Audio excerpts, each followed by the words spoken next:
And it all pretty much started in around 1803 with this guy over here, John Dalton. And John over here said that matter is made up of these tiny particles, which are the smallest things you can get, and we call these particles atoms. Dalton said that atoms cannot be made and they cannot be destroyed, and that all atoms of an element, of the same element, would be exactly the same. But then almost a century later, in around 1897, came J.J. Thomson. And Thomson over here discovered the electron. So he proposed this thing over here, which we call the plum pudding model, because it looks a bit like a pudding with some raisins just stuffed randomly inside. And he proposed that this sphere over here is all positive, but that it's got these negative electrons dotted around inside. And then we had this gentleman over here, Rutherford, who just a few years later came up with a little bit more. And Ernest Rutherford, he did this thing called the gold foil experiment, where he fired alpha particles at a thin sheet of gold and he observed what happened to those alpha particles as they were shot at this gold sheet. Some of the particles bounced back, some deflected, and majority passed straight through. So this told Mr. Rutherford a couple of things. It told him that the atom is mostly empty space, there's nothing there, and so a lot of the alpha particles just went straight through. But it also told him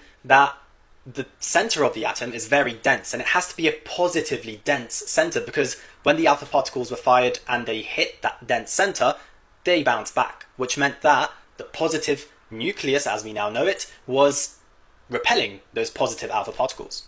And because some of those alpha particles deflected or changed the direction that they were going in, it proved to him that there were actually negative things called electrons in the atom, but that they were in specific areas around that nucleus, which made him come up with this new model over here, which we call the nuclear model. Then only 4 years later, in 1913, Niels Bohr, this gentleman over here, came over, and he had something to say too. Niels Bohr had the idea that if those electrons were just randomly around that positive nucleus, they'd collapse in on that nucleus, and that clearly wasn't the case. So after some further experiments, he realized that actually those electrons are in fixed areas, which we now call shells or energy levels. So he refined Rutherford's nuclear model to give us this model over here, which was that tiny bit more accurate. And at this point, we knew majority of what we already know today, and that was that there's a nucleus, it's dense, it's small, it's in the center, there's electrons, they're in fixed energy levels, but we didn't know about neutrons. And they only came about less than 100 years ago in 1932 when Mr. James Chadwick brought them into existence. I say he brought them into existence, he brought them into the existence of our knowledge